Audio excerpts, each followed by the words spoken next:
यो ब्याटल अझै नसकिएको तपाईँहरूको आन्तरिक द्वेष रिस राग के हो बताउनुहोस् त।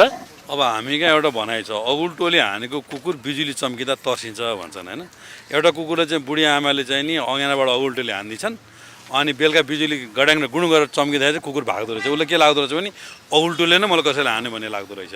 अब मङ्सिर 7 गते राष्ट्रिय युवा सङ्घ नेपालसँग जुन खालको सिङ्गौरी खेल्ने कुरामा कतिपय साथीहरू आइलागेका थिए र ती साथीभाइका अभिव्यक्तिहरू, कसलाई कालो मोसो दल, कसको बङ्गारा फुस्काइदिए, कसलाई आक्रमण गर, कसलाई के गर होइन। रवि लामेछानेजीलाई पोखरामा खोयाले आक्रमण गर्दाखेरि उनका अभिव्यक्ति के थिए। हाम्रो अध्यक्षज्यूलाई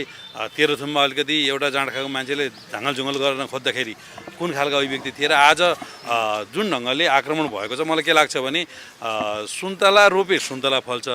खोर्सानी रोपे खोर्सानी फल्छ। अब यस्ता खालका एउटा चाहिँ नि प्रवृत्ति बोकेका व्यक्तिहरूले अब खोर्सानी रोपेका छन् र खोर्सानी रोपेका खोर्सानी फल्छ र खोर्सानीहरूले नाक र मुखमा दल्ने गर्छन्। त्यसो भएको हुनाले यस्ता खालका परिघटना कहाँ घटे त्यो कुराको जिम्मा युवा सङ्घले लिँदा पनि लिँदैन। त्यस्तो घटना घटाउने मान्छे युवा सङ्घसँग कहीँ आधिकारिक मान्छे पनि होइन र यस्तो कुरामा युवा सङ्घलाई र हामीले जोडेर कसैले रमितामा रमाइरहेछ भने अब हामीलाई टाउको दुखाइ पनि छैन। मैले अघि भनेका कार्यभारतिर केन्द्रित छौँ र यस्तो खालको गतिविधि र काममा लाग्ने हामीलाई फुर्सद पनि छैन। त्यो हाम्रो लक्ष्य उद्देश्य पनि होइन। त्यो आरोपप्रति के छ त, तपाईँमाथि त गम्भीर आरोप लाग्यो नि त। अब यस्ता वाहियात कुराको जवाफ दिएर साध्य पनि हुँदैन। Good question good answer, bad question no answer भन्छ क्या। अब यस्तो वाहियात र गलत खालका आरोपहरू कसैले लगाउँछ भने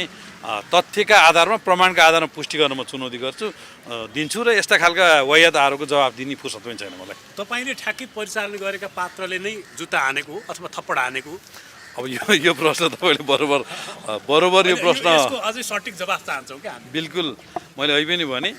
एमाले युवा सङ्घ र हाम्रो पङ्क्ति व्यक्तिमाथि आक्रमण गरेर हत्या हिंसा गरेर असङ्ख्य खालका चाहिँ नि नाजायज काम गरेर स्थापित हुनुपर्छ भन्ने मान्यता बोक्दैनौँ। हिजो माओवादीले हत्या हिंसाको राजनीति अगाडि बढाएर सेना नभएको पार्टी कम्युनिस्ट पार्टी हुँदैन, बन्दुक नबोक्ने कम्युनिस्ट पार्टीका कार्यकर्ता हुँदैनन् भन्ने ढङ्गले जुन खालका गतिविधि गरेर त्यसको विरुद्ध युथ फोर्स बनाएर हामीले सङ्घर्ष गऱ्यौँ र सामाजिक फाँसीवादी त्यो चरित्र हत्या हिंसा अपहरण लुटपाटका गतिविधिमा हामीले चाहिँ सशक्त प्रतिरोध गऱ्यौँ र आज टिआरसी विधेयक मार्फत पीडितहरूलाई चाहिँ नि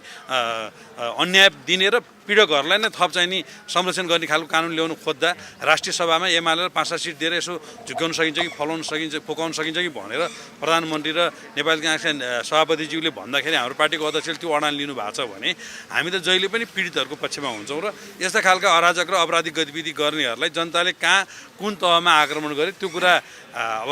कानुनी उपचार खोज्नु पर्थ्यो। त्यो खालको आक्रमण नगरायो भने त्यो सरकारले त बैंक ठग गर्नेहरू, सहकारी ठग्नेहरू, उद्योगमा ठगी गर्नेहरू, निर्माण व्यवसायमा कालाबजारी गर्नेहरू, व्यापार व्यवसायमा निर्माण व्यवसायमा ठग्नेहरूलाई त कारबाही गर्नु पर्थ्यो। सरकारले किन कारबाही गर्न सकेन? त्यही नगरेको कारणले सायद जनताको आक्रोश प्रकट भएको होला। त्यसमा हाम्रो नाम कसैले बुझ्छ भने त्यो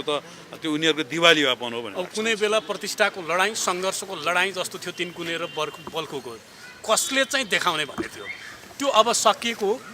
अब तिनकुनेमा हामीले सरकार तपाईँको त खासमा अब दुर्गा प्रसाई र दुर्गा प्रसाईको विचारसँग असहमत हो नि तपाईँ त? महँगी भ्रष्टाचार अनियमितता विरुद्ध हामीले 7 गते मङ्सिरमा कार्यक्रमको आयोजना गऱ्यौँ। त्यो कार्यक्रममा जुदाएर पुनरुत्थानवादी शक्तिहरूले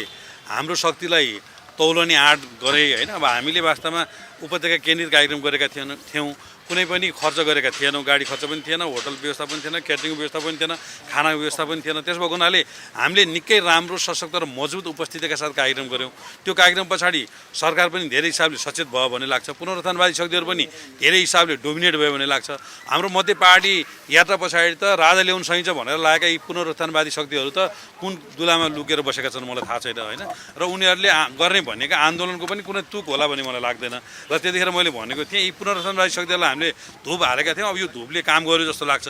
अब यो धुपले काम गर्ने भने फागुन चैतमा एमाले जुन खालको जनपरिचालन काठमाडौँ केन्द्रित गर्छ र त्यसपछि मधेसमा हुलाकी राजमार्ग केन्द्रित हामी जुन जनपरिचालन गर्छौँ त्यस पछाडि मलाई लाग्छ यी राजतन्त्रका भूतप्रेतहरू चाहिँ सधैँको लागि चाहिँ हाम्रो बाध्यताहरू सामाजिक वृत्तमा उठेका सवालहरू तपाईँहरू नेताहरूलाई हामीले गर्नु पर्यो। अब सामाजिक वृत्तमा अहिले सबभन्दा चर्चामा कि दुर्गा प्रसाई कि महेश बस्नेत, अब यिनी चाहिँ तपाईँहरू पात्रहरूको विषयमा हामीले प्रश्न गर्नु चाहिँ हाम्रो बाध्यता पनि बनेको छ। अब हिजो मात्रै दुर्गा प्रसाईले के भन्नुभयो तपाईँलाई लक्षित गरेर साँधेर फागुन 1 गते हामीले राजा फर्काउने मोमेन्ट हाम्रो बसन्तपुरमा जुन कार्यक्रम छ हेर्दै जानु होला, एमाले पनि फागुन 1 गते नै कार्यक्रम राख्छ भन्नु तयारी छ तपाईँहरूको? अब एउटा माग्नेको कथा हामी बच्चा जाँदाखेरि सुन्थ्यौँ होइन। एउटा माग्नेले चाहिँ एक दिन माग्ने जाँदाखेरि चाहिँ 2 महिना बढी चामल मागेको छ अरे अब म यो चामल बेच्छु त्यसपछि यो गर्छु व्यापार गर्छु पैसा कमाउँछु त्यसपछि 2टा श्रीमती बिहा गर्छु तिनीहरू झगडा गर्छन् झगडा गरेर ए लाठीले हान्छु भन्दाखेरि अगाडिपट्टिको भाँडा पसलका सबै भाँडाहरू फुटेको थियो र उसले चाहिँ निकै त्यहाँ चाहिँ सजाय पाएको थियो भन्ने कुरा हामीले सुनेका थियौँ त्यही भएर अब केही व्यक्तिहरूले अब यस्ता खालका मनको लड्डु घिउसँग खाएर राजा ल्याएर के गरेर राज्यको चाहिँ कब्जा गरेर म भोलि प्रधानमन्त्री होला भन्ने के होला भन्ने ढङ्गले अब असङ्ख्य रङ्गीचङ्गी मान्छे लागेका छन् कोही नयाँ शक्ति भनेका मान्छे लागेका छन् कोही गर्वमा पार्टी बनाउन हिँडिरहेका छन् यस्ता धेरै प्रवृत्तिहरूलाई मन लाग्छ र केपिएलको आँखै अगाडि हामीले चाहिँ बसन्तपुरमा बत्ती बाल्छौँ त्यसपछि सँगसँगै हामीले नारायणहिटीमा लगेर राज दरबारमा विराजमान गराउँछौँ भनेर ठिक छ मङ्सिर 7 गते पनि हामीले सुनेका थियौँ मङ्सिर 7 गतेको कार्यक्रम एकदम अराजक बनाउने रौतहट काण्ड जस्तो बनाउने युवा सङ्घमाथि आक्रमण गर्ने त्यस पछाडि झापाबाट राजेन्द्र लिङदेलले ज्ञानेन्द्रलाई बोकेर काठमाडौँ ल्याउने त्यस पछाडि अहिलेको सरकार भङ्ग गराउने होइन सेना परिचालन गर्ने मन्त्री परिषदको अध्यक्षमा राजालाई ल्याउने होइन त्यस पछाडि के गर्ने पूर्व प्रधान न्यायाधीशलाई ल्याउने होइन अब को असङ्ख्य नाम गरेका व्यक्तिहरू मन्त्री हुने कोही के हुने यस्ता असङ्ख्य सपनाहरू त्यतिखेर पनि बुन्नेकै थिए त्यही भएर अब यस्ता सपना बुन्नेहरूलाई अब जवाफ दिएर के साध्य होला तर मलाई आज के लाग्छ भने आजको आधुनिक जनताको चेतनामा यो मुलुकमा राजतन्त्र आउँदा पनि आउँदैन र राजा ल्याउनु सकिन्छ भनेर ज्ञानेन्द्रले चाहिँ एकदम जुङ्गा मुठाएर बसेका छन् भने जुङ्गा नमुठार्दा हुन्छ र फेरि जुन ढङ्गको संवैधानिक राजा ल्याउने उहाँले कुरा गर्नुभएको छ संवैधानिक राजा ल्याएर केही हुनेवाला पनि छैन र हिजो राजतन्त्रका पालामा के भएका थिए भन्ने कुरा सबै जनताले बुझेकै छन् हामीभन्दा 3 पुस्ता अगाडिको मान्छे कोही शिक्षित जनसमुदाय हामी देख्दैनौँ हाम्रो बाउ पुस्ताले चप्पल नलाइकन जुत्ता नलाइकन हुर्क्यो राम्रो स्कुल नदेखि हुर्क्यो राम्रो बाटो नदेखि हिँड्यो राम्रो यातायात नदेखि हुर्क्यो त्यही भएर जति जे विकास भएको छन् जयसुकै गाडी गरे पनि बहुदलीय व्यवस्था आइसके पछाडि सङ्घीय लोकतान्त्रिक गणतन्त्र आइसके पछाडि नै भएका छन् त्यसो भएको हुनाले राजतन्त्र मेरी आमा एकदम राम्रो थियो यहाँ चाहिँ एकदम नातावाद किरवाद हुँदैन अब राजाकी आमा मुमा बडा महारानी राजाकी श्रीमती बडा महारानी राजाको छोरो युवराज होइन राज्यका निकायले 300-400 तलब पाउँदा उनीहरूले 40 लाख 28 लाख 50 लाख 60 लाख तलब खाने वर्षको अब यस्ता खालका असङ्ख्य प्रविधि छन् उनका हुके बैठकेले गुठीका नामका जग्गा केका नामका जग्गा कब्जा गरेर खाएका असङ्ख्य इतिहासहरू छन् त्यसो भएको हुनाले अब राजतन्त्र चाहिँ एकदम राम्रो गर्ला राजाले राम्रो गर्लान् भनेर केही व्यक्तिहरूले हुन्डी खाएर गरेको प्रचारको चाहिँ कुनै तुक होला जस्तो पनि लाग्दैन त्यसको प्रभाव पर्ला जस्तो पनि लाग्दैन जनताले त्यसलाई साथ दिलान् जस्तो पनि मलाई चाहिँ लाग्दैन अब यो सहकारी पीडितहरूको आवाज जहाँकै गुन्जेको छ रुवाबासी छ यति बेला सहकारी पीडितहरूको यो विषयमा तपाईँहरूसँग गुनासो आउँछ कि आउँदैन बिल्कुल आएको छ र सहकारी पीडितहरूलाई न्याय दिनुपर्छ र त्यसमा